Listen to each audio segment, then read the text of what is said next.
Hello, Archie Dunlop here with Talking Astrology with Archie. In this video, I'm going to be talking about the weekend of May the 11th and 12th, 2024.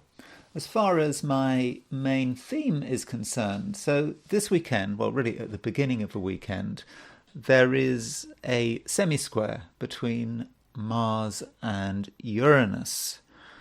And as far as I'm concerned, semisquares and sesquiquadrates are important aspects. So a semisquare is 45 degrees, sesquiquadrate is 135 degrees, and they are 1/8 and 3/8 of the circle respectively. So if you imagine you've got a cake, you cut it into 8 equal parts, then one of those slices is going to be 45 degrees, 3 of those slices is going to be 135 degrees. So why are these aspects important? Well, if you take the dynamic sequence, you go from a conjunction to an opposition, 180 degrees, to a square, which is 90 degrees. And then you move down from a square, you move to 45 degrees. And as far as I'm concerned, the semisquares and sesquiquadrates are more important than trines and sextiles. I do believe I can do a chart without reference to trines and sextiles. I mean, I'd be missing something, but I believe I can do it. I don't believe I can do a chart without reference to semisquares and sesquiquadrates. They are important, and the German schools of astrology, in particular, I'm thinking about Alfred Witte and the Hamburg School, plus the Ebertons would put great emphasis on the semisquares and sesquiquadrates. They even go down further. You can actually halve it. So half 45 is 22.5, but I'm not going to go at this stage. I'm not going to go down that quite that low. So I wanted to just talk about Mars, semisquare and sesquiquadrate Uranus. You know, I've had videos where I've looked at major aspects like conjunctions, but in this video I just want to look at what is supposedly a minor aspect. And I want to look at people and events where we see this aspect, the semisquare sesquiquadrate, i.e. that's 45 degrees and 135 degrees, where we see the semisquare and sesquiquadrate in action. Perhaps what I'm trying to do is I'm trying to persuade you to use semisquares and sesquiquadrates in your astrology if you don't. But before I do that, I want to look at the astrology and the I Ching for this weekend. Oh, I should say that in terms of the pictures up there, some of the people who have got semisquares and sesquiquadrates in their chart, we've got Meghan. She's got it. Top right, you can see the top half of his head. That's Ted Kaczynski, the Unibomber. Bottom left, that is Dame Edna. In other words, Barry Humphries has this aspect, and David Beckham also. And in the middle, we've got the iPhone, and that is a reminder that at the launch of the iPhone, Mars and Uranus were in semisquare sesquiquadrate aspect. And so those are some of the charts that I will be looking at. As far as what's actually happening this weekend, so I've set this chart, the chart you're seeing, for the middle of the weekend. Midnight on Sunday, set for New York. And there you can see the sesquiquadrate between Mars and Uranus. You can see it is starting to separate. There's Uranus at 23 degrees 2 Taurus and Mars at 28.51 Aries. Yes, that Mars square Uranus is possibly more of a feature right at the beginning of the weekend, sort of perhaps early on Saturday. But I still think that we're going to feel its impact. And as I've said over the last few days with Mars semisquare Uranus, it can be quite accident prone. It can be about violence, and it can be about trying to be different, and it's perhaps quick to lose one's temper. And we also have to be careful with technology and machinery with Mars, with any Mars-Uranus contact that can represent accidents and mishaps, often caused by someone's hastiness. Another thing going on this weekend is the moon. Moon is at 13 Cancer. Oh, that's America's sun. The moon moves over America's July the 4th sun, I suppose every month. So I shouldn't think that'll have much of an impact on America, a momentary one. So the moon on Saturday, the moon is sort of in a square aspect to Mars. So that means that I'm thinking that the beginning of a weekend, Saturday, could be a little more stressful than Sunday, because when the moon makes a square to Mars, the moon also makes a sesquiquadrate to Uranus, and so that square to Mars, you can see that the moon is certainly separating from that square to Mars by 5 degrees at the beginning of when Saturday turns to Sunday, and that is a reminder. Certainly in Americas, it's very much at the beginning of the weekend. But overall, I do think that Saturday is going to be more stressful than Sunday. That's when we're going to feel the full force of this Mars semisquare Uranus. And so Saturday, I think we do need to be extra careful. Now, as far as the moon is concerned, you can see that it's in Cancer. It's really a very Cancerian weekend. If you're in Western Europe, the moon moves into Cancer. Well, in London, it moves in at 4:14 a.m. on Saturday. So if you're in America, Europe, really the moon is in Cancer all weekend.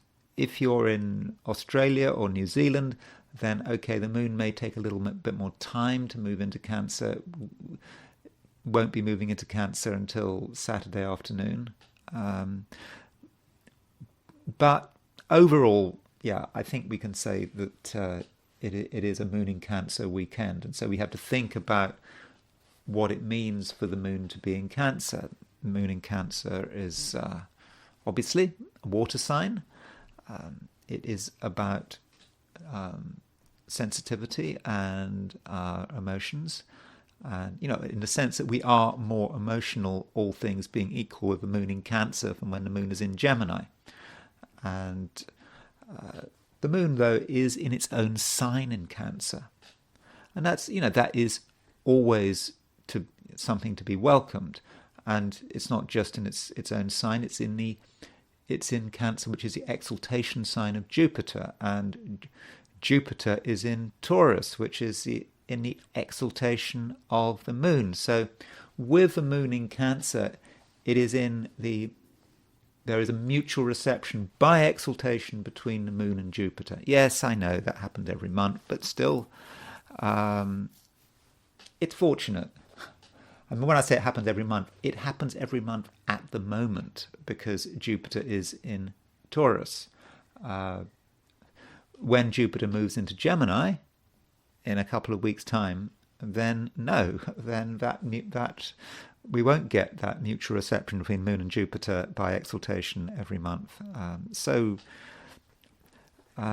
this is actually the last chance to enjoy Moon and Jupiter being in mutual reception by exaltation for, I'm afraid, another 12 years. So make the most of it, because you're soon going to miss it. Okay, there'll be times when the Moon and Jupiter are in mutual reception by... we're going to have to wait. So really make the most of it if you possibly can. Moon, Jupiter in exaltation, in mutual reception by exaltation, because it's not going to happen again. Last chance. And So have a nice weekend. Try to have a nice weekend. It's pleasant. It's lucky. Even though there is a Mars semi-square Uranus, there's something very nurturing about this Moon-Jupiter mutual reception by exaltation. We can feel a sense of emotional oneness and togetherness with other people and with our environment. At least we can. It depends what we look for, and to an extent it depends on our sign, and it depends what we want to emphasize.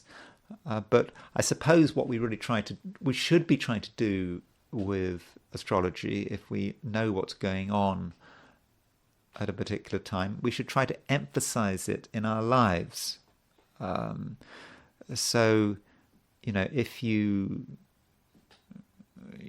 want to, I don't know, shoot guns this weekend, well, I suppose you could shoot guns and you might get some satisfaction with that Mars semi-square Uranus, although it's dangerous, but you wouldn't be getting into that Moon-Jupiter mutual reception by exaltation. So, yeah, I must emphasize, don't miss that chance. Though I have to say, as I've already mentioned, that Saturday could bring a certain amount of stress because of that Mars semi-square Uranus, also because the Moon is squaring Mars. Moving to Sunday, and Sunday I do think is probably going to be an easier day than Saturday. The Moon is sextile Venus, the Moon is trine Saturn, the Moon is sextile the Sun. And there you can see, Moon as it moves on, and Sunday makes the sextile to the Sun, makes sextile to Venus, and it does make a sextile to Uranus. So Sunday is, I think, an easier day. I'm not saying has to be a boring day. After all, the Moon is sextile Uranus, but yeah, it can be a satisfying day, a fun day, where there is not going to be the same level of stress and danger, perhaps, as there was on Saturday. So that's a broad picture. I have to mention, I suppose, that Saturn is aspecting the Mars-Jupiter midpoint. Mars-Jupiter is about energy, perhaps the successful display of energy, but Saturn is trying to hold it down. And so, is that a good thing or a bad thing?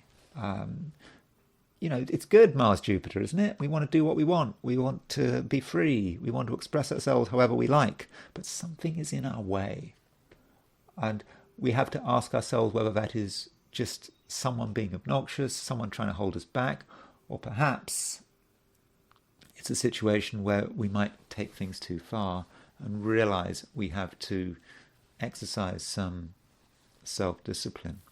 Looking at the positions of the planets this weekend from a heliocentric perspective, again, I'm not saying anything. I'm not necessarily saying anything dramatic is going to happen.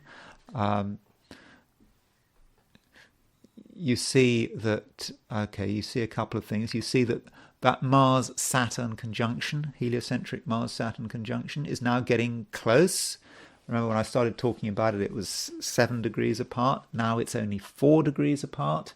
So next week we're going to see a Mars-Saturn heliocentric conjunction. I think that could be problematic.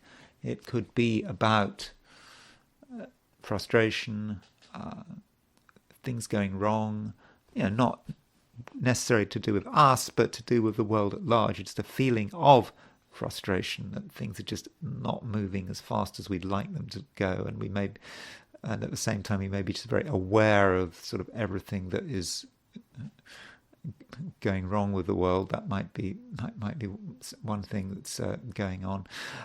With the Earth is sort of sextile Mercury at the moment. So with Earth sextile Mercury, it's as it sounds. Earth sextile Mercury is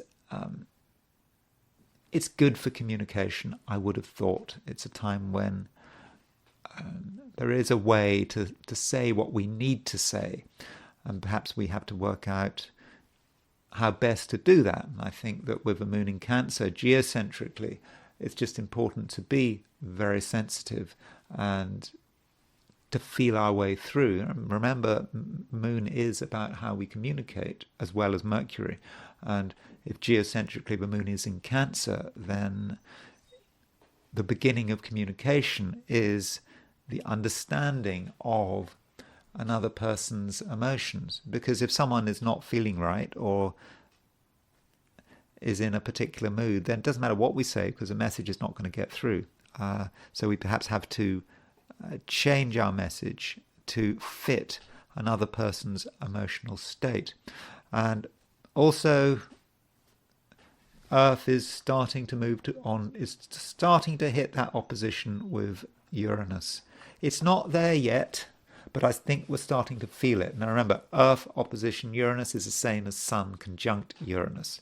So that is starting to stir things up. And I think that we should expect things to get more complicated, events, but that's probably more next week. But I think we might be starting to feel it this weekend, particularly on Sunday, as the Earth moves towards the opposition with Uranus, which is the same as the Sun moving to a conjunction with Uranus. So that's the broad heliocentric picture, and I now want to look at the weekend from the perspective of the 12 signs. So let me just change the coordinates to geocentric, and these are my forecasts for the 12 signs for the weekend of May the 11th and 12th, 2024. Cancer. Sorry, did I say Cancer? I should start at Aries. Sorry, let me start again. Okay, so these are my forecasts for the weekend of May the 11th and 12th, 2024. Aries. The moon is moving through Cancer. And from an Aries perspective, that would indicate that you perhaps want to take a step back. You're perhaps feeling a little bit exhausted. Maybe it's been a long week, and ideally this weekend you wouldn't feel obliged to actually do anything. And that would be nice. Though it does seem that on Saturday, Aries, you have certain things to worry about, certain things that are bothering you. I mean, that might be connected with the fact that Mars is semisquare Uranus. Yeah, Mars is your ruler, and if it's semisquare Uranus, that might indicate a certain amount of tension and danger. Perhaps in certain cases an inclination to take risks, but also there are things that might really annoy you. I mean, you might be planning on having a quiet weekend, but something might happen that just really irritates you or aggravates you or spoils everything. So what could spoil everything? Well, I suppose you could have an argument with someone. That is one possibility. Another possibility is just machinery. Or something you do, you accidentally break something, and that just spoils everything, just puts you in a bad mood. So take it easily, and don't do anything dangerous, don't do anything that's risky. And if you don't know how to do something, particularly if it's physical or mechanical, then don't do it. You can do it at a later stage. And also on Saturday, the moon is square Mars. So, moon square Mars, that can make you feel just annoyed. And there is plenty of scope for having arguments. But of course, this weekend, I do understand that there are a lot of things you'd actually like to be doing. There are things that you feel enthusiastic about, that you don't want to just sit at home. There's at least one thing, probably just one thing, you feel really enthusiastic about, that you really want to push it through. That's fine, just provided you don't take it too seriously and don't put too much energy into it. Now, turning to Saturday, Aries, I do think it's going to be an easier day. I think you can start to really relax on Saturday. You perhaps were trying to relax on, you can relax on Sunday.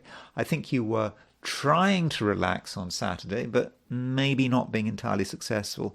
But on Sunday, I think you can be more successful because the moon is making, a sextile to the sun, sextile to Venus. That just does make it easier to just be yourself and not to have to try too hard. And with the moon sextile Venus, that might indicate that you can get on well with other people. Not in a dramatic way, but if there's people you know and like, then if you meet them, talk to them on Saturday, then I think that there can be, there could be good relations there. Also, Sunday is a good day for talking about money. I know it's supposed to be a day of rest, but if there's a financial issue that you've been meaning to discuss, perhaps you hadn't been sure about whether it was the right time, I mean, not just money, but just material things, possessions. If you've been meaning to have that kind of conversation, then now might be a good time to have it, because there'll be certainly less stress and anger than Saturday. And I think that things will work out much more smoothly than you'd perhaps expected. So if there is a chance to talk about money, you get your moment, then you should probably go for it. Taurus. It's looking good this weekend, or at least it should be good this weekend, because of this mutual reception by exaltation between the moon and Jupiter. And what I said when I was talking about the broad planetary picture is that really this is the last time that the moon and Jupiter will be in mutual reception by exaltation for 12 years, because Jupiter is currently in the sign of the moon's exaltation. When it leaves Taurus, when it goes into Gemini, that's it. Jupiter doesn't go back into Taurus. You look at an ephemeris. You look what Jupiter's doing. Yes, Jupiter does go retrograde, but it doesn't go back. It just doesn't go. It will go retrograde later in the year. I mean, Jupiter gets as far as 21 in October. Jupiter gets to 21 Taurus, and then it starts going backwards from 21 Taurus. But yeah, it goes backwards, but it doesn't go backwards into Taurus in 2025. That's it. So you've got to wait approximately 12 years for Jupiter to go back into Taurus. So make the most of it, because the next time, Moon is in Cancer. Moon changes. The Moon goes into Cancer every, obviously every month. The next time the Moon is in Cancer, in a month's time, Jupiter won't be in Taurus anymore. It will be in Gemini.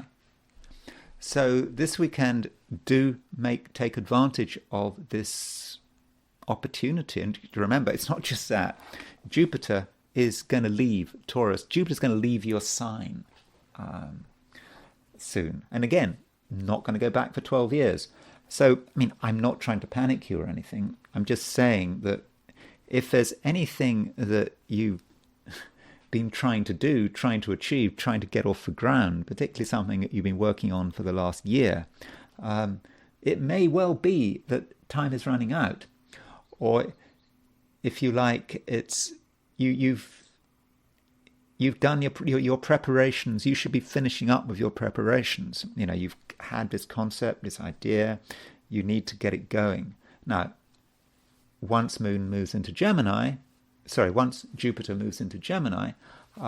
that's when you've created your idea, you've got things ready, and you're now ready to sort of move to the next stage with things. So in certain cases, there may be a little bit of hurry. And this weekend, with the moon in mutual reception to Jupiter by exaltation, I would urge you to really make the most of it. So if there's something you've been meaning to do, particularly if you've been meaning to do it for a year, then this weekend might be the time to do it. Unless, of course, it's dangerous, because there is also this Mars semisquare Uranus. So if you have been meaning to, fire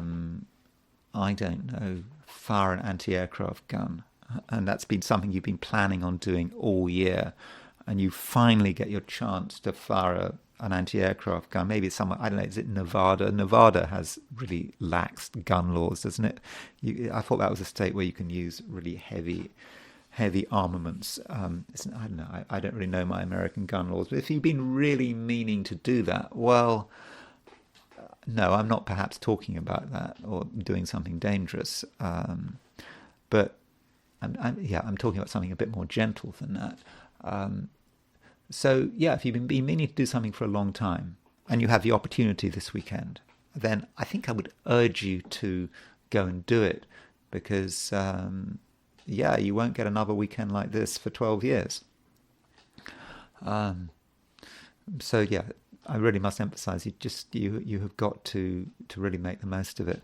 Now, as far as which day is better from which, I think the problem with Saturday is that Saturday sees a semisquare between Mars and Uranus, and of course Mars does rule Scorpio, which is your opposite sign, and so that semisquare between Mars and Uranus may indicate a certain amount of friction with another person. You may find that someone is behaving unreasonably and is doing things that you weren't expecting, and is just causing trouble for no particular reason. So Saturday could be a bit problematic. I think that Sunday is a much easier day than Saturday, not least because the moon is in Cancer. It's not just in Cancer, it's not just in mutual reception with Jupiter, but it's also making a sextile aspect with the Sun and the Venus. So Sunday, things really do flow for you, I think. So if there are fun things you want to do, perhaps you should, if possible, focus on Sunday rather than Saturday. I think there'll be less resistance, things will be easier, and yeah, it'll be less dangerous. But overall, Taurus, I would urge you to have a good weekend. Gemini, you're in a somewhat unusual state of mind, in the sense that you have perhaps some unusual thoughts which are not necessarily always working on a conscious level. You may just almost sort of go into a daze. I mean, I don't mean literally go into a daze, but you're in touch with stuff this weekend, and it's like, you're doing something very routine, and then suddenly you just flip into something. And what I'm saying here is that you are perhaps becoming aware of a new reality. You're perhaps, perceiving the world in a new way. I mean, I'm looking at it in a positive sense there. There is a negative sense for this, that you might just at times this weekend just not know what's going on. There might be a sense of dissociation with the material world, which is kind of strange, because you would have thought that the moon is in Cancer, which is, from a Gemini view, the moon in Cancer is about money and it's about the material world, but at the same time you yourself are just not quite there. And I think then it's going to perhaps be important for you to be, in a fairly secure and protected environment, because if you suddenly lose touch with what's going on and you're away from home, and that could be a problem. And I must emphasize that I'm almost certainly not talking about anything clinical. It's just more about the way your mind is going. Geminis do have an active imagination.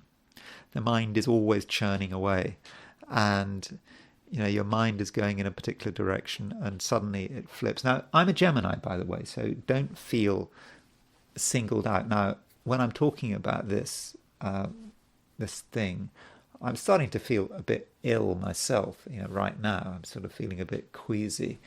Maybe I'm projecting something that's going to happen to me over the weekend. But just do be careful about the way your thoughts are going. And in particular, Gemini, I must stress this: do not drink alcohol. Should absolutely be avoided this weekend, particularly in large amounts. And obviously, you shouldn't take drugs unless prescribed medications. Of course, that depends where you are, doesn't it? I'm in Washington State. Cannabis is legal. I can go to a shop and buy cannabis, provided I have my ID with me. But I would avoid taking alcohol and drugs this weekend, and of course, unless they're medications that you need to take. But just be careful with your mind. It's just very important to be conscious and aware this weekend. And aside from that, if you can be conscious and aware, I'm not saying it's going to be a bad weekend. In fact, okay, if you're in a safe place, then you are certainly going to be in touch with high-level cosmic forces, and that can be good. So I suppose it's not actually necessary to be conscious and aware if you're somewhere where it doesn't matter that you're conscious and aware. But it's just going to be important if you're away from home or in a place that you're not familiar with. So do bear that in mind. But having said all that, the moon is making a sextile aspects to Sun and Venus. And that sextile could actually be quite useful from a financial perspective. It gives you a certain amount of understanding of perhaps what's happening financially, what's going wrong financially, what's going right financially. And with that moon sextile the Sun, you may have a chance to do something in a behind-the-scenes way that you don't perhaps tell people about, that can in some way improve your financial position. I mean, when I say don't tell people, it's not because it's devious or secretive. It's sometimes you have to think about things in your own way without getting too much pressure. So that's the weekend. I'm just saying, Gemini, that it's just very important to be aware of your consciousness this weekend and to consider its ebbs and flows, and just to always be in a situation where you are in control, and that if you do feel that you need to commune with the cosmos, or maybe you don't have a choice, the cosmos decides it's going to commune with you, that you are in a safe place where you're not in a strange place, blind drunk, for example.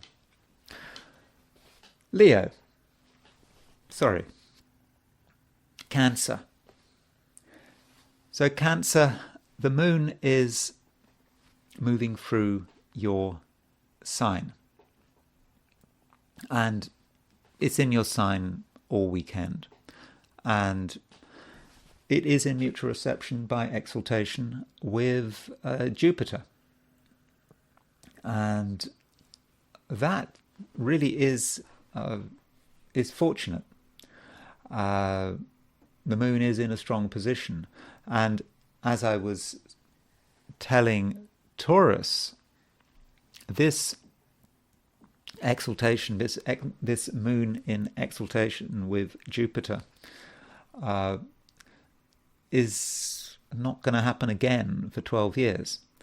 So I would urge you to really try to take advantage of it. You can be, I suppose, a nice, comforting person, if that matters to you. I mean, all weekend long. There's something about you, Cancer, that is actually very reassuring.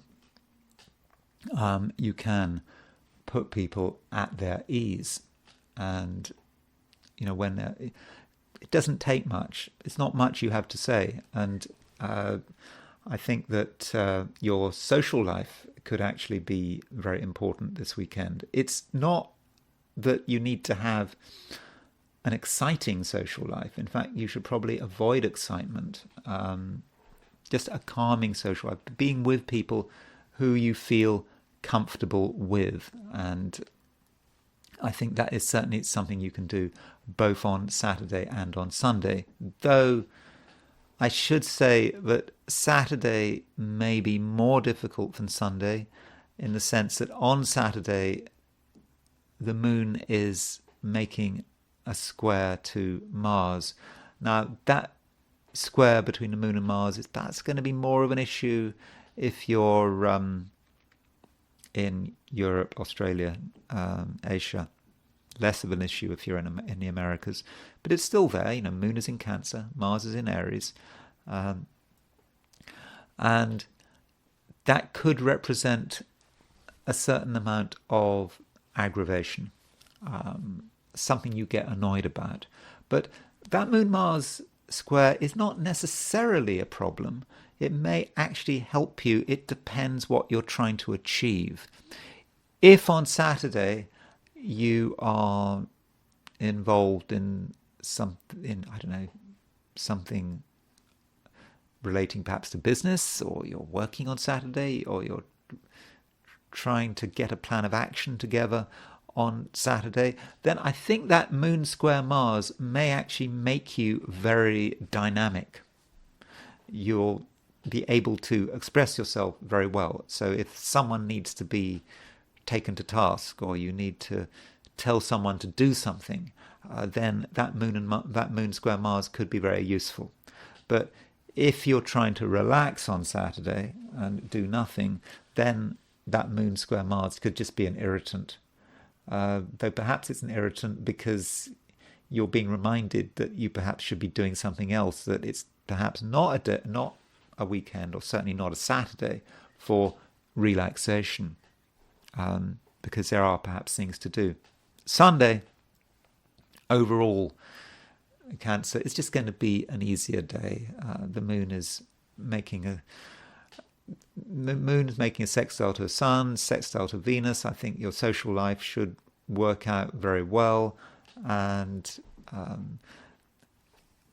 that's perhaps a time when you can really start to enjoy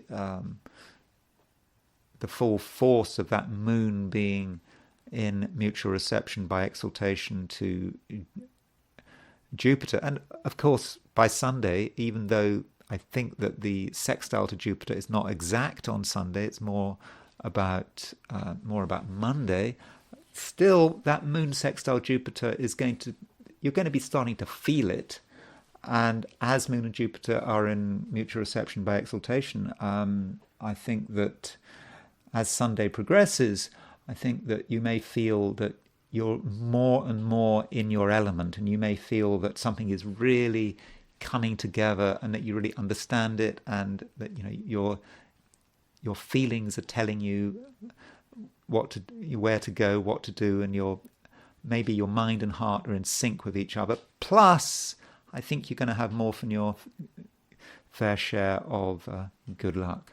So, Cancer, could be a great weekend, and I would urge you to really make the most of it, because it's not going to be another mutual reception between the moon and Jupiter for around another 12 years. Leo. Yesterday I mentioned that, and so yesterday when I was talking about Friday. So I was mentioning the fact that the Sun was on the Mercury-Saturn midpoint. It's still there. And with the Sun on a Mercury-Saturn midpoint, for some Leos, it may be a time when you feel that you do have to distance yourself from certain people. I mean, that's what Mercury and Saturn is about. Mercury and Saturn together can be about departures and accepting that not everything lasts forever. And it's also the case that, the moon is moving through Cancer. And so from your view, the sign Cancer is fairly introspective. The moon doesn't go into Leo until Monday, and so with the moon in Cancer, it should be just a sign of, should just be a time for quiet preparation. I'm going to qualify that, though. I mean, that's one way of looking at it. Maybe you're beginning to realize, but some things have come to an end. Certain relationships, particularly relationships which haven't been going on for very long, you might realize, well, you understand what this is all about. You can see what a person is like, and okay, time to move on. Now, there is another way of looking at this, and it's to say, and it's like this. You could say, well, okay, moon is in Cancer, but it is in mutual reception to Jupiter, and by exaltation, and Jupiter is moving through Taurus, and Taurus, from a Leo perspective, is very much connected with career and success. Now, the thing is, Jupiter is about to leave Taurus. At end of the month, is gone. Also, moon this weekend is in mutual reception by exaltation of Jupiter. Last time it happened, so the next 12 years, you will not see moon and Jupiter in exaltation for a long time. So in that sense, this is a time as you move into, as you move mid-late May, take advantage of it, not of the exaltation. I mean, this weekend, once it's over, it's over. So you're not going to see it again for 12 years. But would particularly take advantage of Jupiter being in late Taurus. But Jupiter is very strong at the moment because it is in mutual reception with the moon by exaltation. And that strength will dissipate as soon as the moon moves out of Cancer and into Leo. So, although I think that it's a good idea to have a fairly low profile this weekend, that doesn't mean to say you should be doing nothing. I think this is a time, Leo, when you do need to consider your ambitions, and you perhaps need to review what you have achieved over the last year. What have your successes been? If you consider what you were trying to achieve a year ago, how far have you succeeded? And if you feel, for example, that you've come short, then you might also say to yourself, well, what can you achieve in the next couple of weeks? And indeed, what can you achieve this weekend? So I'm not saying that you need to be tough on yourself, but I do think that you should be quite sort of motivated. I think I remember, one of the books in the 1980s when I was teaching myself astrology, but I did go to classes, but I can remember one of the sun sign books talked about lazy Leos. I don't know, I suppose, did it just say that because they both began with an L? Well, I suppose you think of Leos, of lions, I don't know, lazing around on the African savannah or whatever. Don't be lazy this weekend. Don't be complacent. I mean, it might be easy to be complacent, particularly on Sunday, with that mutual reception between the moon and Jupiter. There may be something that needs to be done, and Jupiter is not going to be in Taurus forever. And indeed, it's, just to remind you, Jupiter leaves Taurus on London time on the 26th of May at 0:15 a.m., just after midnight. And that's it. Jupiter will be out of that high-profile part of your chart. So I'm just saying this weekend, really think about what is still missing, what still needs to be done, and make sure that you do what is necessary. Virgo, you do like to be in control, in the sense that you like to know what's going to happen. Virgo is a sign that does put a high premium on details and timing. Has a good sense of time, usually, and knows that wants things to happen at a particular time, and all things being equal is quite organized. But this weekend, things may happen that you weren't entirely expecting. And I'm thinking more about the way you're responding to the world. At the moment, Mercury is in Aries, which is, from your view, Aries is quite a complicated sign. It does focus on deeper emotions, and these deeper emotions, may be strongly emphasized this weekend, and you might have insights and realizations that sort of come from nowhere. You think you're in the real world, and suddenly you get cast into something else. And okay, I don't want to be dramatic about it, but perhaps you are on the interface of the mundane world and the collective world, and you're just picking stuff up, and there just may be moments where you sort of go into something, and you perhaps lose touch with time, maybe lose touch with space as well. This can be healthy, and I think that in this sense it can actually be quite a spiritual weekend, where you can really move beyond the mundane and start to really understand the real nature of things. And I think that you're going to be helped by the fact that the moon is, making a sextile with the sun and Venus, and the moon is in mutual reception to Jupiter, and that Jupiter is in Jupiter's in Taurus.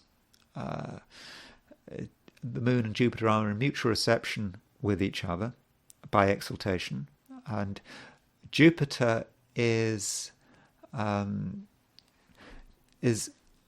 about spirituality. Jupiter can be a very spiritual planet, and in the Virgo chart in Taurus, that is especially spiritual.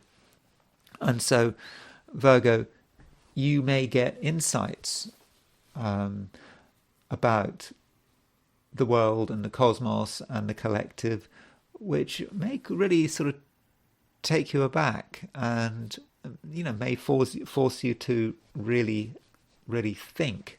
And it's certainly nothing to be afraid of, but perhaps you need to be somewhere where you don't have to totally function on a material level, where there's a lot of pressure. So it may be a bad idea to plan to discuss boring, serious subjects. So if this weekend, for example, you've been planning to, discuss the organization of an event, and a boring event, a finance committee, for example, or those kind of things, you're just not going to be in the mood. So try to put yourself in places where you can be inspirational. I do think that's really important, so that you can really make the most of it. Though, I'm not saying that you need to be insular or isolated. The moon is in Cancer, and with the moon in Cancer, I think you're going to have a good rapport with other people, especially on an emotional level. And I think you're going to be helped by the fact that the moon is sextile Jupiter, and of course the moon is not sextile Jupiter probably until Monday, depends on your time zone. But the moon is certainly in mutual reception to Jupiter by exaltation, and it has a sextile relationship to Jupiter because the moon is in Cancer, Jupiter is in Taurus, the moon is moving towards a sextile to Jupiter. But Jupiter is ruler of Pisces, which is your opposite sign. And so I do think that as Sunday progresses, you do have a chance to develop a good rapport with another person. Maybe it could be a partner, spouse, business partner. It could be someone new. That's possible. So don't completely remove yourself from society, and do consider other people, because I think that there are certain people out there who you can develop very good relations with. And it's not about necessarily having to achieve anything. It's just about feeling that rapport, and that rapport can be the basis of something else that you may develop over the next few weeks. So that's Virgo.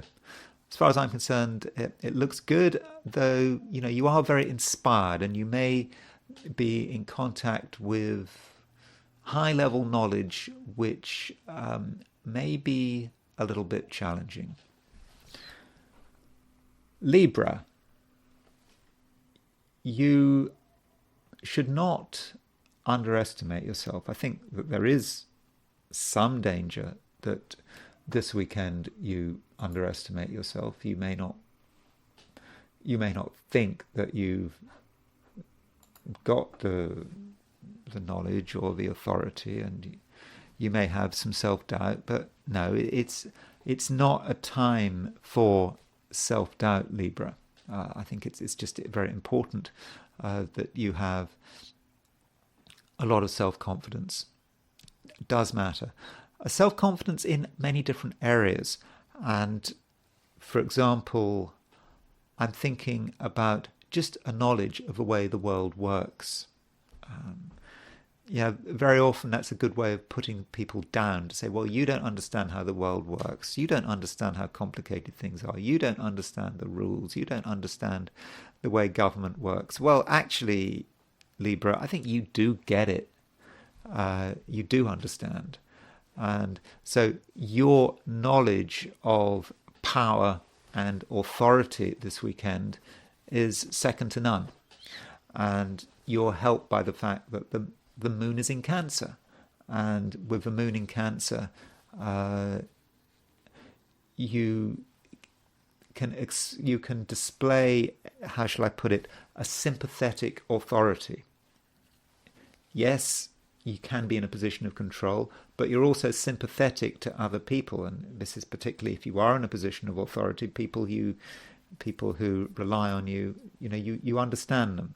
And so in that sense, Libra, I think that this weekend, you should not be afraid of telling people what to do or advising people, because I think in most cases you know best. Now, there could be some resistance. Saturday in particular, Saturday, the moon is making a square to Mars.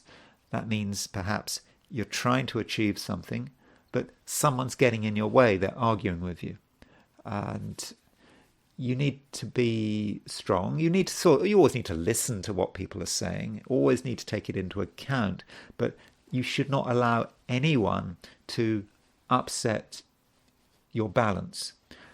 Also on Saturday, Mars is making a semisquare to Uranus. Okay, it's still around on Sunday, but I think it's particularly strong on Saturday. And so with Mars semisquare Uranus on Saturday, need to be a little bit careful when dealing with other people. There may be some people who just are a little bit hasty, too full of themselves. They want fast results.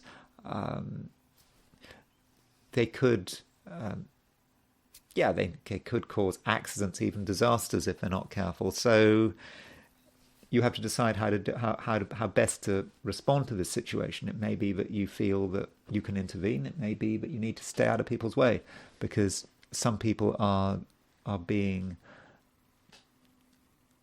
careless, to put it mildly, and you don't want another person's carelessness to interrupt the flow of your weekend, when really it should be quite a good weekend.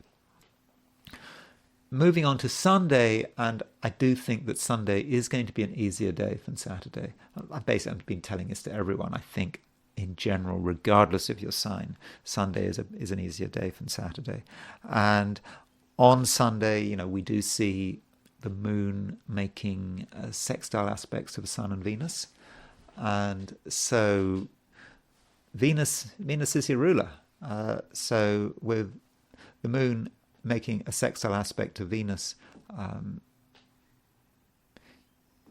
you are a very reassuring and comfortable person to have around. And people, I think, realize how important you are and how much they need you. And there's nothing that has to be said. It's quite obvious. And so take advantage of the situation, take advantage of your understanding and your knowledge, and just be comfortable, but don't do nothing. Because as you're going to be very comfortable on Sunday, I think in most cases you will be comfortable. Because you're comfortable, you're going to be in a position to make things happen your way, and in a way that is powerful, but also completely undramatic. Scorpio. Scorpio, you are, I think, quite full of yourself. I think that you start the weekend, I think, in a fairly confident state of mind. You believe there are things you can do, things you can achieve, And I think you have a fundamental optimism, and that is good. But on Saturday, Mars is semisquare Uranus, and Mars is your ruler. And so, as Mars is semisquare Uranus, you do have to be careful. If you are too hasty, you could either cause disruption in terms of other people. That's one possibility. Or you may, I suppose, in certain situations, do yourself an injury. I mean that quite literally. I think that the thing is that Mars is, which is your ruler, is in Aries at the moment. And from a Scorpio perspective, Mars in Aries is very much focused on health. And so if you got Mars semisquare Uranus, you could literally understand that as doing yourself a physical injury. Now, please, I am not saying you're going to do yourself a physical injury, but you just have to understand my responsibility. So, I understand my responsibility as an astrologer to look at things in the worst possible light. So by that I mean, if I believe there is any elevated chance of you having an accident, even if your normal chance of having an accident on a weekend is 1 in 1,000, but this weekend it's going to be 1 in 500, well, that's just, from my perspective, of course I do understand that there is not a shred of statistical evidence that astrology works. I know people talk about the Gogolaz, but there are problems with the Gogolaz studies. But so I understand that. But in a sense, from my subjective and symbolic way of looking at things, with that Mars semisquare Uranus, there is an elevated chance of Scorpios having an accident on Saturday. Even if it's a movement from a normal 1 in 1,000 chance to a 1 in 500 chance, I just feel I have to tell you that. So on Saturday, Scorpio, just be really careful. Don't do anything dangerous. Really think about what you're doing. And, I would guess that things should be okay. Of course, this is not a wonderful proof of astrology at all, and I understand that I can't lose, can I, by saying that? Well, if you don't have an accident, I've told you you're not going to have an accident. If you do have an accident, well, I've warned you. But okay, I'm not trying to prove anything or disprove anything. I just feel I need to give that warning, and so that Mars semisquare Uranus could be difficult. And I think that Saturday could be difficult because of that Mars semisquare Uranus. But still, you, as I said at the beginning of this piece on Scorpio, you do have a strong sense of what you want and you're optimistic about being able to get things done. And I think you're absolutely right to be optimistic about being able to get things done. But just don't be in too much of a hurry. There's absolutely no need to be in a hurry. And I think that ideally you would focus your efforts on Sunday rather than Saturday, because Sunday is, I think, an easier day than Saturday. And on Sunday you can get a broader perspective, and there's going to be less clutter, less complications on Sunday. And I think that in terms of other people, you're going to be able to really express yourself quite well, and I think people are going to find you quite impressive.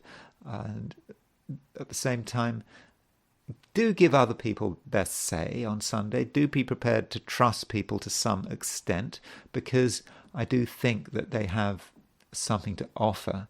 And I should also point out that with the moon making a mutual reception to Jupiter by exaltation, which, as I've been telling a lot of people, is the last time the moon makes a mutual reception to exaltation by exaltation with Jupiter for another 12 years, it can be quite inspiring. And so perhaps some of the inspirations you get, especially on Sunday, they could be philosophical inspirations, spiritual inspirations, just a real sense of what is true.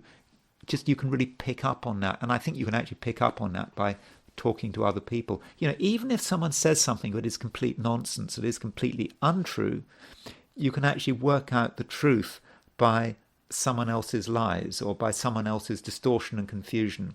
So I think overall, yes, you can really get a real sense of what is true, and that can perhaps guide you in the near future.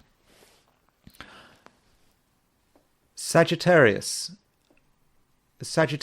you are in a stronger position than you realize. I think that some Sagittarians may take the view that perhaps it's other people calling the shots, that it's not really your kind of weekend.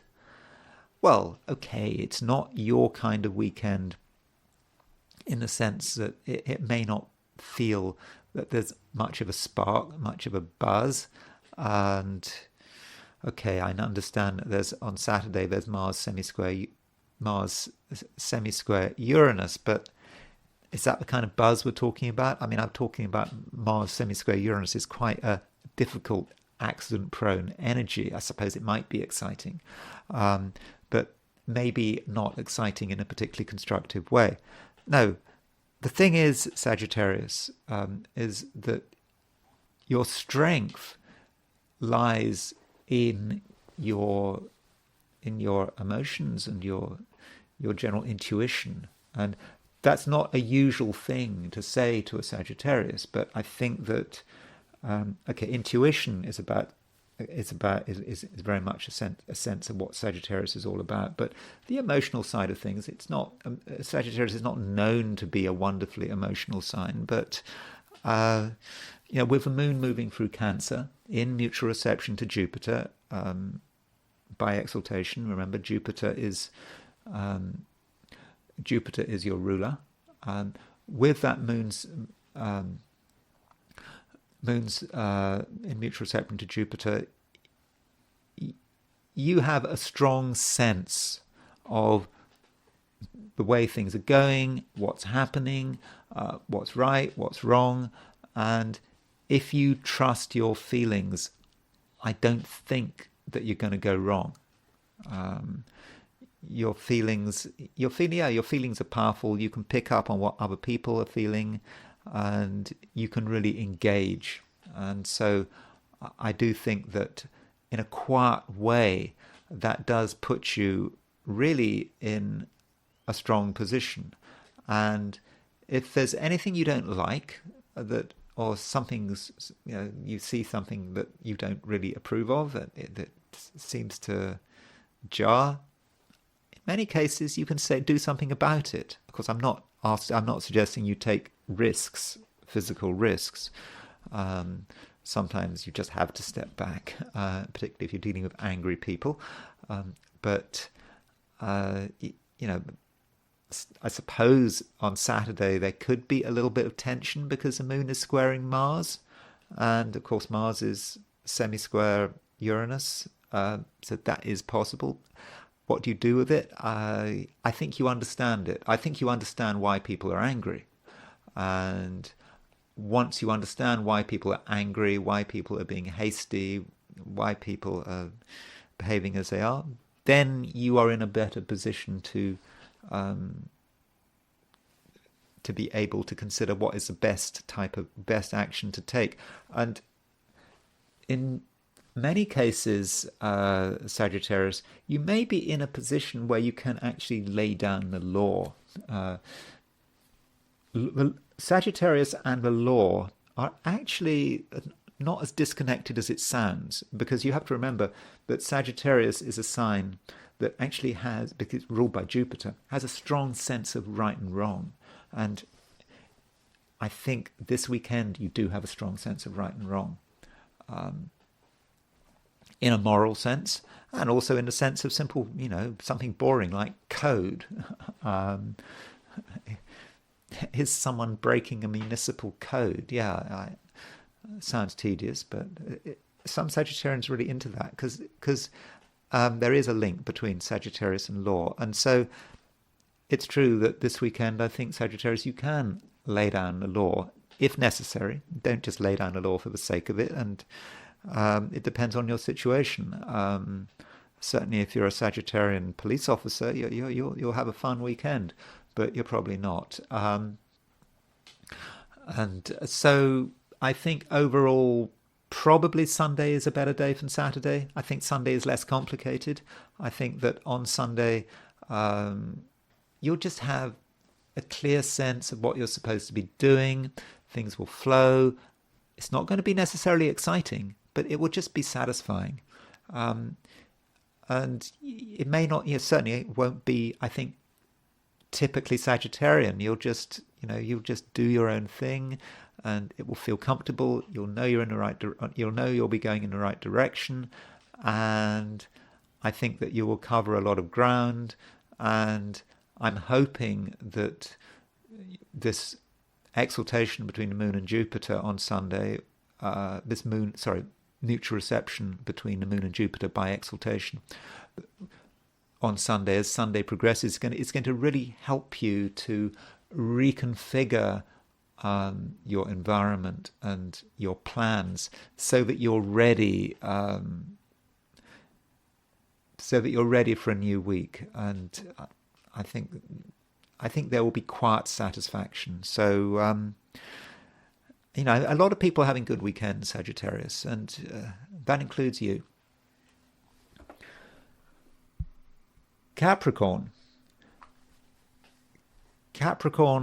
you do have a surprising amount of energy this weekend. I mean, I know that Capricorn is often a sign which is, understated, doesn't really like to make an exhibition of itself. But this weekend, you do have a surprising amount of energy at your disposal, and I think that you really are in a position to make things happen. And I suppose you have to ask, how are you going to make things happen? Well, I think there is your fundamental enthusiasm and optimism. Again, Capricorn is not generally regarded as being an enthusiastic or optimistic sign. I suppose, after all, Capricorn is ruled by Saturn, but I think your enthusiasm and optimism are higher than usual. And I think that you can actually have quite an inspiring impact on other people. I think that people will listen to you because you're not going to come over as being threatening, but you will come over as being someone who knows what they're talking about. And people will just sense that you do have a little bit of excitement about you. You may not feel it, but I think other people will feel it. Though, I must emphasize, it's not a time for, pushing people around, telling people what to do. It's just, you just have to perhaps give people an impression of what is on offer. Once people realize what's on offer and you're able to give people choices, they might respond to you very well. Yeah, someone told me that if you want someone to do something, you don't tell them what to do. You give them you give them a choice. You give them three choices, and people will do what they're told if you give them choices. If you couch your order, your command as three choices, you don't say do this. You can say you can do this, this, or that. Which one do you want to take? Which choice? And then that's the way to manipulate people. So then maybe that's what you have to do: give people choices, and people will like that. But I do think you need to respect people's need for independence to an extent. I mean, after all, the moon continues going through Cancer, and Cancer is ruler. Cancer is your opposite sign. So when the moon is in Cancer, people have their own way of doing things, and as I said, I do think that you can shift them a little by a bit of gentle manipulation, giving them choices, but don't try to directly push people around, because that's not going to work. Instead, your job is to perhaps tell people that, yeah, things are great, but things could be even better if you did it like this, this, and this. And so that might be, a way in which you can make things happen and get your way. But perhaps you don't really have to think about other people at all, because at the moment, you've got enough things to do. And I don't mean things to do in the nature of obligation, just things you enjoy doing. There are things you really like doing, and this weekend you can do them, especially on Sunday, when I don't think there's going to be much resistance, or probably no resistance at all. And you may find that, if you are doing something you enjoy, that certain people will take an interest. If they don't want to take an interest, that's their problem, or that's not their, rather, it's not your problem. If people want to take an interest, that's fine. But I think on the way, on your journey, you may pick up some traveling companions. But if you don't, it's not a problem. But overall, Capricorn, I think that, things are looking good, and I think that you can have a good relationship with other people that actually is going to be based on mutual respect. Aquarius, you do feel that, it's a time when, you have your own things that you want to do, and I don't think that you're particularly convinced that you need anyone else's help. At the same time, I think you do have a lot of energy, a considerable amount of energy, and I think it's just important that you are somewhat disciplined with that energy, and that's really what it's all about. So you have all this energy, and the question is, where is that energy going to go? And so being able to focus that on energy on particular goals is really important, because I think it's quite easy for that energy to get misdirected. Particularly on Saturday. Remember, on Saturday we've got Mars semisquare Uranus. I'm not saying that aspect need to directly affect you, but it's still around on Saturday. And so if your energy is going here, there, and everywhere, then that could create problems. It could problems in terms of waste. You can only focus on so many things, and perhaps that's what you need. You need to really concentrate on what matters, and in the process, it might be a good idea to not get too close to any one person, or not to rely on any one person, because I think that there are certain people who are not sure what's going on, and they might also be non-committal. So if you have been relying on someone this weekend, don't be surprised if they just decide that they can't make it. People could be a bit unreliable and flaky. You also have to be careful about people claiming to have authority, claiming to have knowledge. It's possible that they do know what they're talking about, but many people are claiming to have authority they don't have. So if people tell you something, that this is true. This is the way to do it. You can't do it like that. You have to do it like this. If someone is behaving like that towards you, then okay, you need to listen to them, but I would check what they're saying, because there's quite a lot of misplaced authority. People claiming authority is, just because someone claims authority doesn't actually mean that they actually have authority. Now, in terms of the best way of using the weekend, I have said to many people that there is a mutual reception between the moon and Jupiter by exaltation. And this is the last time that the moon will be in mutual reception with Jupiter by exaltation for another 12 years.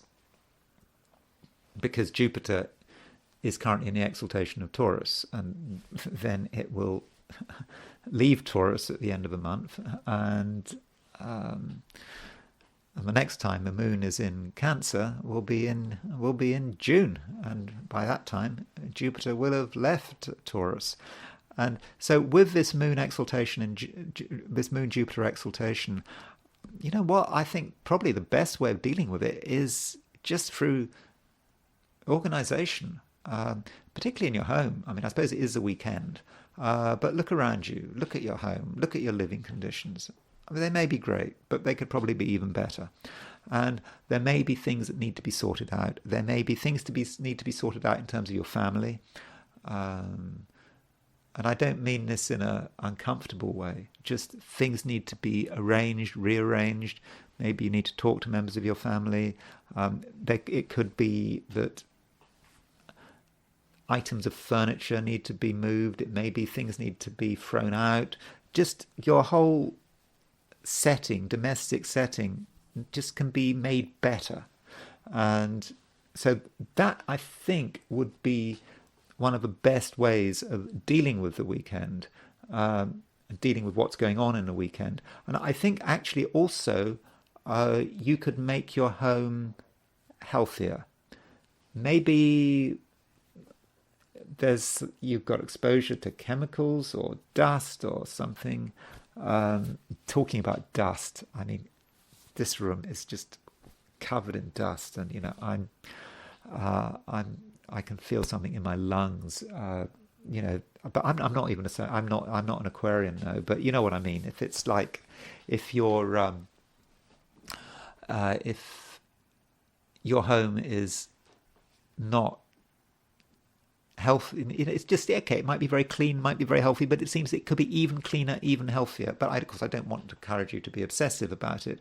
I'm just suggesting that there may be work to be done in this area. Pisces. Jupiter is your ruler. It's not Neptune, and Jupiter is going to leave Taurus very soon. Okay, you've got a couple of weeks, but soon enough Jupiter will be out of Taurus, and that is going to create a change, which I will be discussing. But the point about that is that at the moment, this weekend, the moon is in mutual reception to Jupiter by exaltation, and so Jupiter's your ruler. It's in exaltation with the moon. And you've had this happening every month for the last year, since May. Last May, a year ago, when Jupiter went into Taurus, every month, every month, the moon, as it moved into Cancer, was in mutual reception to Jupiter by exaltation. And this is the last time. Next month, Jupiter won't be in Taurus anymore, and so you're going to have to wait a long time, years, before there's another exaltation, mutual reception between Moon and Jupiter. So do take advantage of this. I've been telling a lot of people to take advantage of it. And I suppose maybe in some ways I'm suggesting that this weekend is, for some of us, maybe the end of a cycle. And it might be a time, Pisces, when you need to feel that you need to finish something up. Or at least you need to finish a stage up. So if you've been starting on something, you've made good progress.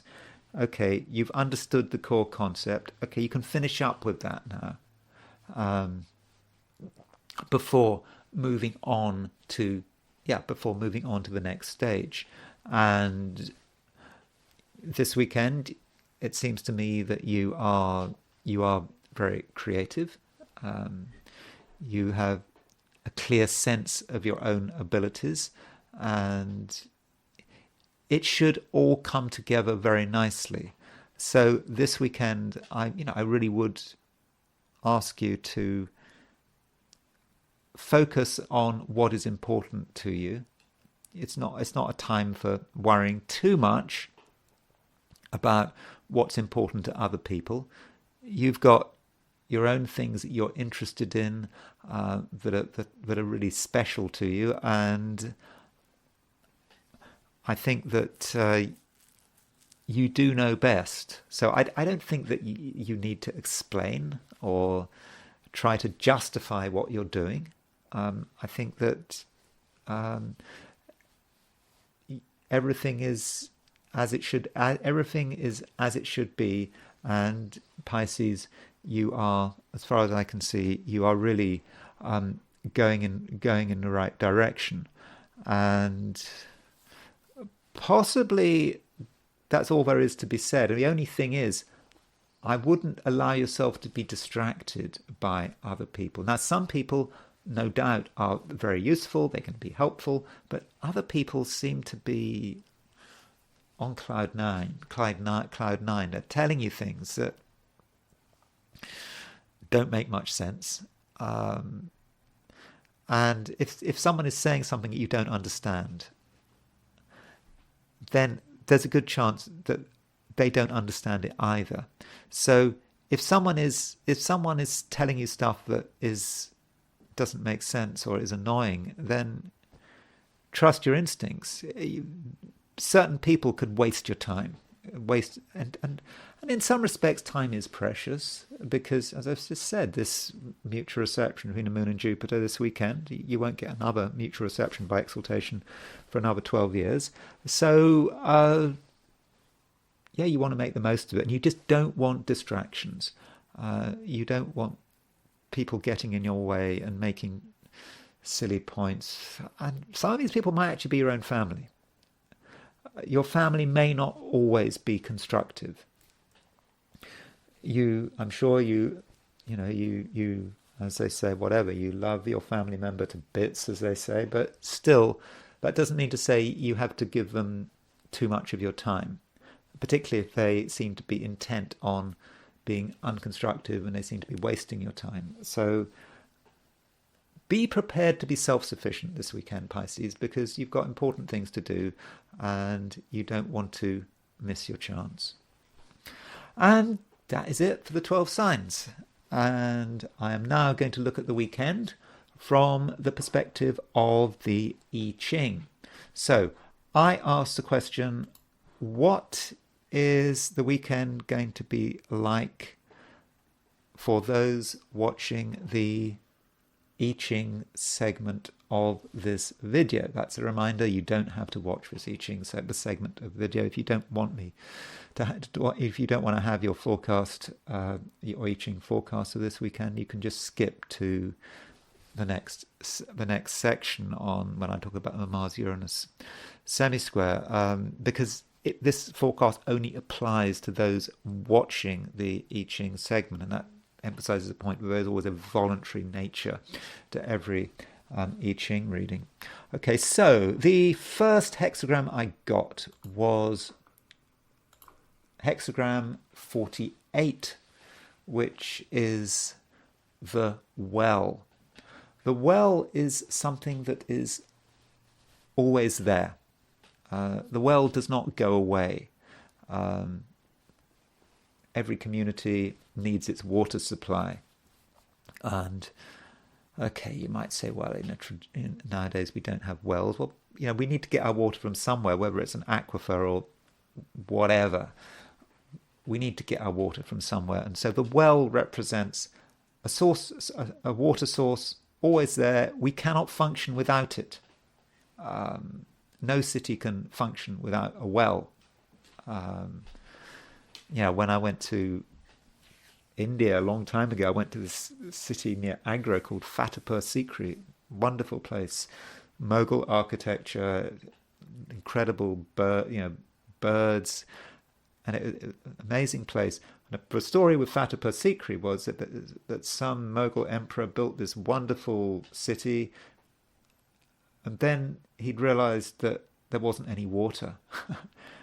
The city had everything except water, and so the city was never used. It was abandoned. So that's a reminder that you'd always need water. And we need to consider what sustains us, and that thing that is always there, and what can disrupt it. And what can disrupt it is carelessness and neglect.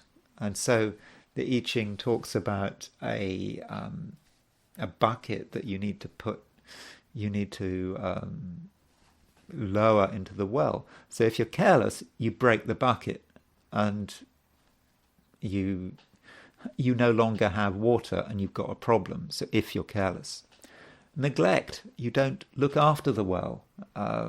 It gets old, it grows over, the water gets muddy, and you can't use it anymore. So we need to think this weekend about the things that are always there, which always sustain us, and how we need to make sure they continue to sustain us. So carelessness, I suppose linking back to the astrology, we've got that Mars-Uranus semisquare on Saturday, early on Saturday. That's a rather accident-prone semisquare, and that could be about the carelessness. If we're not careful, we might damage the very thing we need to sustain us. And then there is also neglect. If there is something that sustains us, we need to make sure we look after it, and we need to make sure that it's always in good condition. And so that's something what we do need to consider this weekend. We need to ask ourselves, what are the things that are always there, that we almost take for granted, and what might we be doing to compromise them? Now, there is a moving line, and the fourth line moves. So what the fourth line is saying is that something needs to be put in order. So we do not want to neglect the well. Every now and then, the well needs to be fixed. So it needs to be maintained. And that fourth line is about maintaining the well, doing something focusing on something that's very important to us, that our whole happiness and well-being rests on. It's something we've always got, and it needs to be fixed. And that may indicate something literally that needs to be fixed. So if you're looking at your house where you're living, if there's some appliance which you rely on and it's on the blink, or it hasn't been maintained, think about it. Maybe it needs to be sorted out. It may be you need to start to consider your knowledge. In certain cases, you need to reconsider how much you know. Do you really know about the subject you claim to be an expert on? Knowledge does need to be maintained. What do they call it? Continuous professional development, for example. So that might be something that needs to be focused on. And while something is being fixed, it perhaps cannot be used as much as it has been in the past. So perhaps there could be an interruption of services while something is being fixed. And so when we try to make sure that our own sustenance is in good order, we may just have to deal with a bit of interruption. Uh, we may not be able to do things short term in the way we used to be doing them because we're having to repair the well, and perhaps we need to find an alternative source short term while the foundations of our existence and our life and our happiness are being sorted out. And anyway, the well moves because we've got the fourth line moving, and fourth line from the bottom, and that moves to hexagram 28, which is preponderance of the great. So preponderance of the great talks about having to deal with something very large, and it's somewhat overwhelming. And maybe this is as a result of an interruption of services, that something has to be fixed. Something had to be fixed, something had to be sorted out in our life. We're in the process of sorting it out. And while we're trying to sort it out, it really has overburdened us, and it's a really heavy burden to deal with. But it's not a burden we can't deal with. We can certainly deal with it. But we just have to deal with it in the right way. We just have to accept the situation this weekend. Maybe this relates to Sunday more than Saturday. Although I do think that astrologically Sunday seemed to be a better day than Saturday. And perhaps, Saturday, maybe the fact that the planets are we've got the moon making that sextile to Venus and still a neutral reception of Jupiter by exaltation. That may just allow us to carry the burden. It's going to be tough, but we have to keep moving. We can't just give up and put the burden down because we'll just sink into the mud if we do that. We need to keep going. And I think in the end, we will be okay. And the key point is to make sure that the well is in good order, and it does seem that focusing on this thing that we need in our life, that we need to have it there all the time, and it has to be in good shape, and taking steps to making sure that it is always in good shape and is in good order may be a bit difficult, may be hard work, but I think in the end, it will certainly be worth it. It's not even worth it. I think it's actually necessary. So we do have to carry a bit of a weight. Remember, I'm talking about a metaphorical weight. I'm certainly not advocating you carry literal weights. We have to carry the weight, but we can handle it. And in the end, we will have addressed what needed to be sorted out, and we will be sure that in future we will be sustained, and we will have a source of sustenance which will always be there for us. Okay, so now I want to look at the Mars-Uranus semisquare.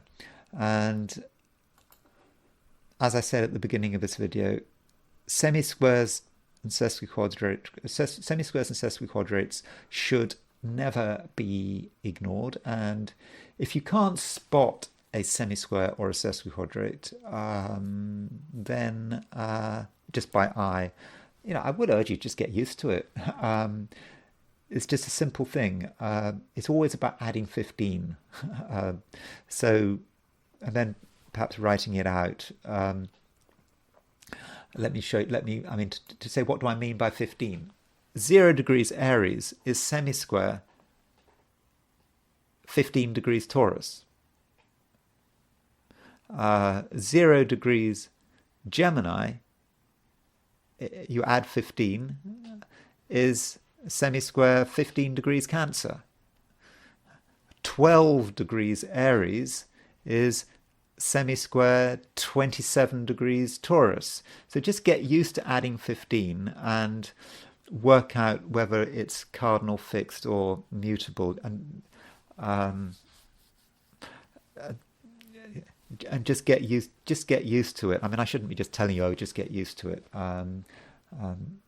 Maybe I should put up a table just showing you how that works. But if it's 0 degrees Aries or 0 degrees cardinal through to 15 degrees cardinal, that's always going to be semisquare the late fixed sign. So 14 Aries, add 15 to that, is semisquare 29 Taurus. But I probably need to put up a video about this. But the point I'm trying to make is we really should get used to being able to spot semisquares and sesquiquadrates by eye.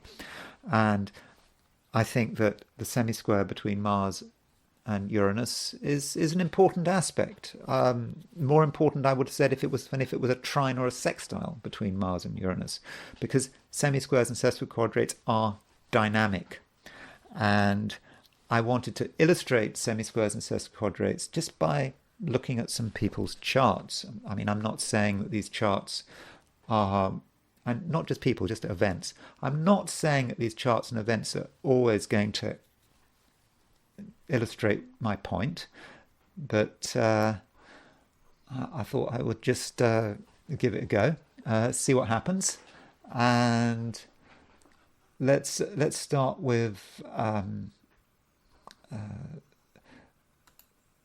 someone who, I mean, I don't know a great deal about him, but let's start with I don't know, Barry Humphries. So Barry Humphries is Australian. Well, he's dead now, but Australian, I suppose, sort of comedian, and of course famous for his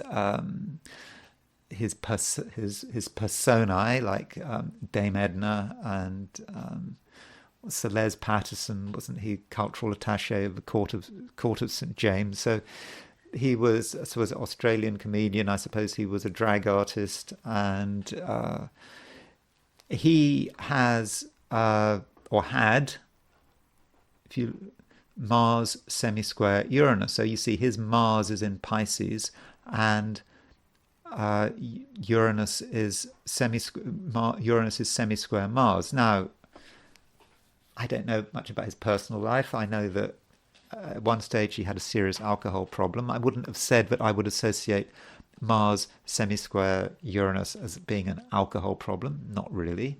But you could say that Mars semisquare, someone who has Mars semisquare Uranus, particularly that Neptune, he's got Mars opposition Neptune. Now that Mars opposition Neptune, you could have associated that with an alcohol problem. I think alcohol nearly killed him, in the 70s, but he got over it. But Mars opposition Neptune certainly would be about alcohol, or could be about having alcohol issues, because Neptune is a planet of alcohol and drugs, and so Mars, that's what he puts his energy in, particularly Mars in Pisces. But that Mars is semisquare Uranus. And so maybe that this Mars semisquare Uranus is actually being quite constructive. It's not really sesquiquadrate with Neptune. It's a bit out of orb, but it's certainly semisquare Mars. Mars is about doing Mars semisquare Uranus can be about doing something dramatic and over the top and surprising. And maybe he was able to channel that Mars semisquare Uranus in terms of his career and his public persona.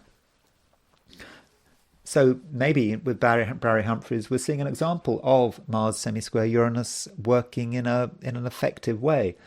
Another person who may have been able to use, or maybe who is alive, who may be able to use the Mars semisquare Uranus in an effective way is David Beckham. I mean, David Beckham, obviously the football player, or soccer player if you're in America. But so, David Beckham clearly was a very successful sportsman who's now involved in other things, and he's super famous, super celebrity.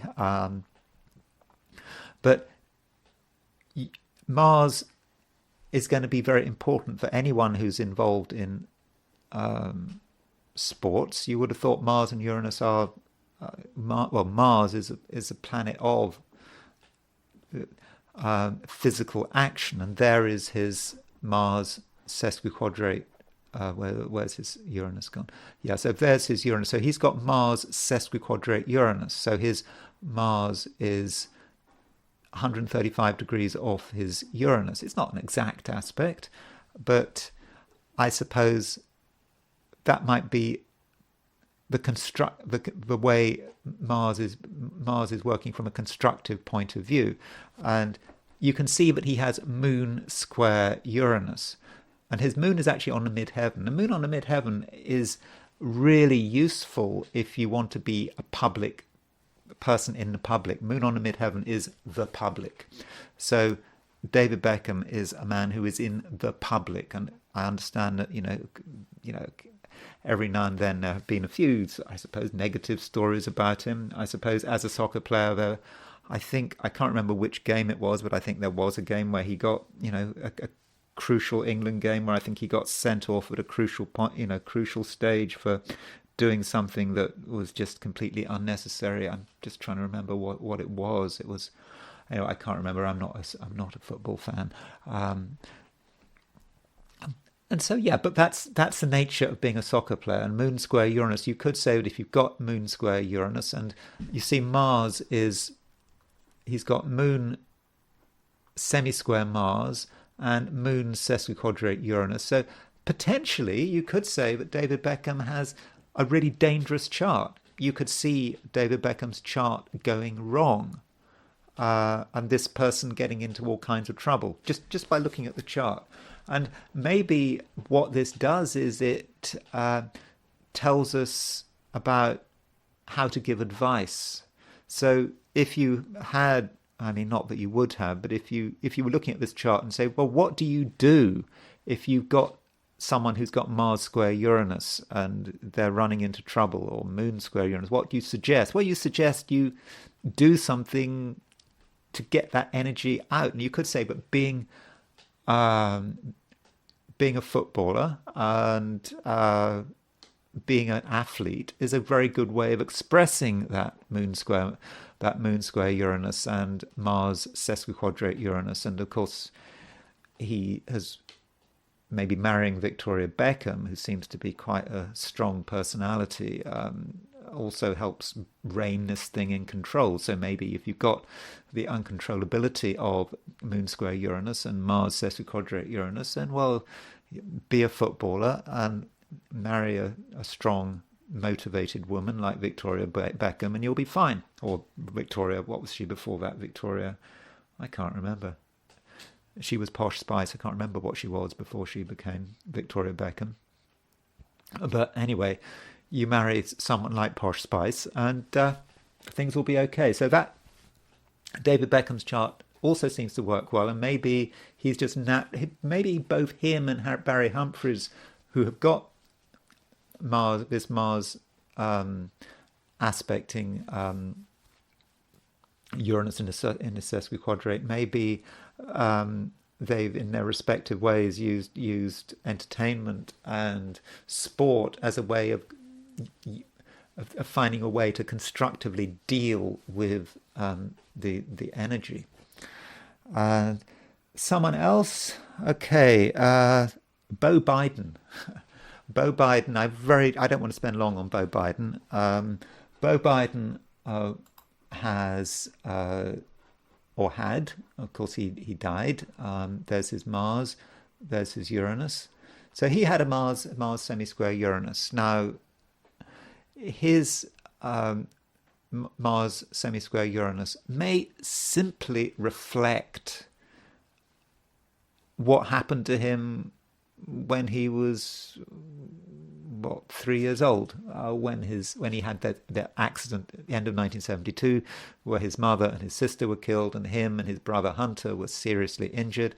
Hunter Biden, incidentally, looking at Hunter Biden's chart, Hunter Biden has a Mars opposition Uranus, exact Mars opposition Uranus. So that suggests to me that accident where their mother was killed possibly affected Hunter Biden more than Beau Biden, because that Mars-Uranus opposition is just so much closer, and it is an opposition. But the very fact that they both have hard Mars-Uranus aspects perhaps indicate that accident and its legacy. And so that's possibly how that Mars Uranus is working. I mean, his Uranus is also conjunct the South Node, but I think I don't really need to say anything more about Beau Biden's chart. That Mars semisquare Uranus, yeah, just perhaps indicates something about what happened to him as a child. Though it is quite a weak semisquare between Mars and Uranus. The gunfight on the OK Corral. Doc Holliday. Doc Holliday had a so Doc Holliday so the gunfight on the OK Corral, it happened. Here's a chart of a gunfight. I mean, I'm not really going to analyze a chart of the gunfight of the OK Corral, but this was on October 26, 1881. So it was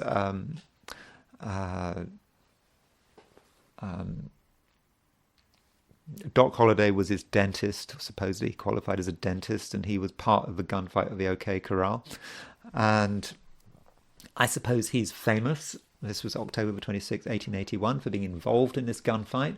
And so it seems absolutely reasonable that for someone who was involved in the gunfight at the OK Corral would have a Mars-Uranus semisquare. And sure enough, Doc Holliday does have a Mars-Uranus semisquare.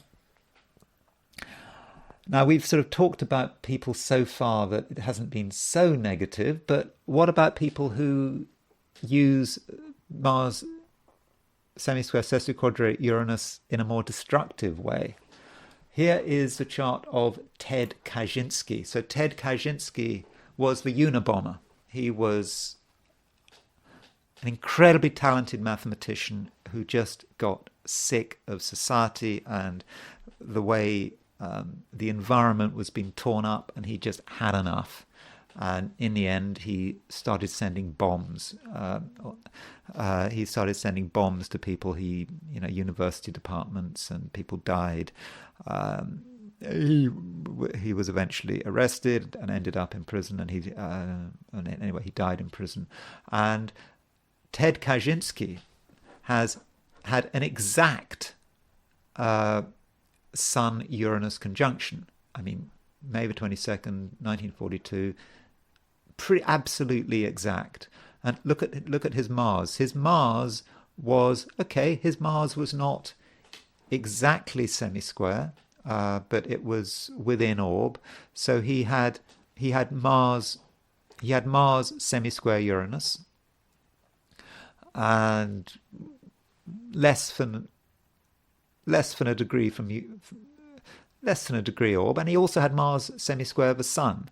And so if you've got a Sun-Uranus conjunction and you then have Mars semisquare that Sun-Uranus conjunction, well, it's kind of not surprising that you're going to get an impact, is it? And so there you can see the violent potential of Mars semisquare Uranus. And someone certainly even less savoury. Well, I mean, Ted Kaczynski. I do understand Ted Kaczynski's issues with people destroying the environment, but I just don't think that sending bombs is the right way to deal with that issue. But that's just what he felt with that Mars semisquare Uranus. I think he had his own psychological issues. I don't know. I think he might have been on the autistic spectrum, and he just couldn't feel. As far as he was concerned, that was all he could do. Then we have Ali Hassan al-Majid. He was born on November the 30th, 1941, and this is a sort of more distressing chart. So Ali Hassan al-Majid, I don't know his time of birth, is more commonly known as Chemical Ali. So Chemical Ali was the person who was responsible for the dropping of nerve gas on Halujba, I don't know if I pronounced that right, in 1988. So he was certainly a nasty piece of work. And there is his Mars at 13 Aries and semisquare Uranus. So that Mars semisquare Uranus. There's the violence there. This is a man who was violently attacked Saddam Hussein's enemies and didn't care how many people he killed. I mean, I think in the nerve gas bombing of Fallujah, at least 5,000 people were killed. It may have been more. I mean, I think it was a Kurdish town in which he did this. And I mean, the distressing thing about this chart is his Neptune. His Neptune is at 2935 Virgo. And so Neptune was on the Aries point, i.e. Neptune was opposition 0 degrees Aries. So he had Neptune on the Aries point. And so Neptune is the planet of gas. I mean, poisons. And so Neptune is on the Aries point when he did this. And so you could say, well, lots of people were born with Neptune on the Aries point. Anyone born in the early 1940s had Neptune on the Aries point. Shouldn't forget Neptune's about to move on to the Aries point. It's moving on to the Aries point now in 2024. But with this Neptune on the Aries point, I suppose it may say something about his valence. I mean, he's got Mars semisquare Uranus. So that says something about his valence. But, Neptune is about gas. And unfortunately, I hate to say this, but he was born on November the 30th, 1941. And November the 30th, 1941 was when they started developing the gas chambers in Nazi Germany. And so this is the times in which he was born. He was born at the time of the Holocaust. And he was picking up on this energy, maybe that same energy. There was lots of symbolism for Neptune on the Aries point. Neptune was on the Aries point when Albert Hofmann first used LSD. So that you can see the various symbolism of Neptune. And in this case, it's a very unfortunate symbolism. But yes, he had Mars semisquare Uranus. Okay, lots of people have Mars semisquare Uranus, but in his case, in his environment, given where he was born, the power he was born with, the power he was able to attain, and the fact that Neptune was on the Aries point when he was born, it all came together to create someone who was known as Chemical Ali, who was responsible for the nerve gas attack on this Kurdish town in 1988. Let me now look at a few events. So Mars semisquare Uranus, you could say Uranus has a certain connection with technology. And the launch of the iPhone, I don't know about the timing of this, but I think the iPhone was launched on June the 29th, 2007. And when the iPhone was launched, there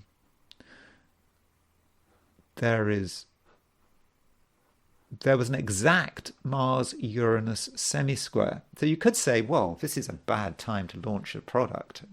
I think if I was being advising Apple, I would not have suggested that time. But obviously, the iPhone was a very successful launch, and so perhaps the iPhone was able to pick up on some of the energy of Mars semisquare Uranus. And maybe it's telling us something about Mars semisquare Uranus. Uranus is a planet that is often associated with technology. And so Mars semisquare Uranus may be about aggressive, disruptive technology, technology that changes everything. It's revolutionary. Apparently it's revolutionary. I'm not a fan of Apple. I don't own an iPhone.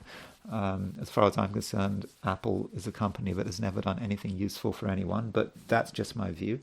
But still, that Mars semisquare Uranus really seems to have worked for the iPhone, and it's perhaps that the reminder that we can associate Mars semisquare Uranus with technology.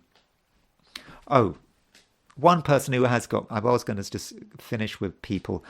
But I suppose I should mention our friend Meghan. Yeah, Meghan, she's got Mars semisquare Uranus. Where's Mars semisquare Uranus? There's her. Sorry, Mars sesquiquadrate Uranus. So there is Mars, 1127 Cancer. There's her Uranus at 26.3 Uranus. So she's got it. So how would Mars sesquiquadrate Uranus work for Meghan? Well, Meghan just may be a disruptive and difficult person. She, she's fallen out with her family. She's fallen out with, obviously, she's got her issues with the royals. So this is not an easy position for Meghan with that Mars sesquiquadrate Uranus. But I suppose we have to see it in a positive sense. She's just perhaps rebellious. She always, wants to assert herself, may say something about the men she gets attracted to, and maybe that Mars semisquare Uranus says something about Harry. I think Mars certainly describes Harry in there because he's in the 12th. Mars he's fallen in Cancer, military man, but he's sesquiquadrate Uranus. So maybe Harry in his own way is quite unstable from Meghan's perspective, and so perhaps that's how that Mars sesquiquadrate Uranus is working. Okay, so to continue on, well, she's married to Harry. So another marriage that we might want to consider is the marriage of Louis XVI when he married Marie Antoinette. So you always need to be careful about when you get married about your marriage charts, because your marriage chart might indicate how the marriage is going to work out. And so Louis XVI married Marie Antoinette at the time of an exact semisquare. Mars was exactly semisquare Uranus. And so revolution, rebellion, bad things happening, certainly fits. Chiron is conjunct Mars as well at the time of that marriage. Of course, they didn't know about Chiron, or they didn't even know about Uranus. Neither of these bodies had been discovered. But maybe at some level that Mars semisquare Uranus is reflected in how the marriage worked out. That in the end there was a revolution, and both of them lost their heads. And one final chart, just a reminder, Uranus is connected with earthquakes. And last year, I don't know if you remember, September the 8th, 2023, there was an earthquake around Marrakesh in Morocco.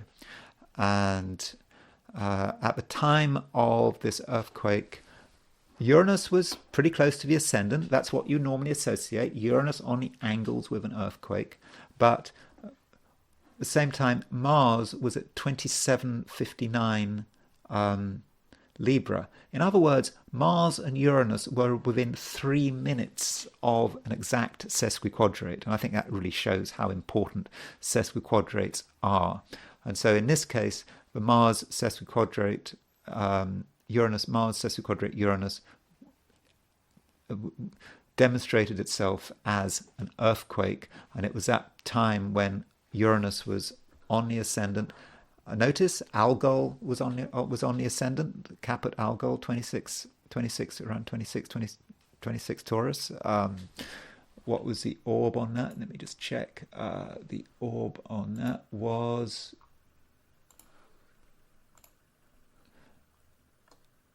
6 arc minutes. So Algol was only the zodiacal degree. Remember, this is the degree of Algol, not necessarily the actual body of Algol, but the degree of Algol was only 6 minutes off the ascendant. And yeah, Uranus was on the ascendant, and yes, Mars was sesquiquadrate Uranus. So that fits the idea of an earthquake. So that is another possible manifestation of Mars semisquare or sesquiquadrate Uranus.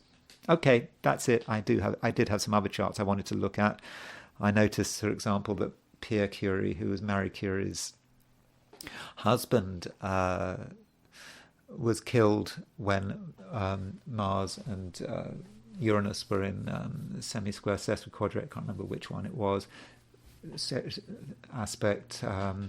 But maybe I'll get a chance to look at that on another day.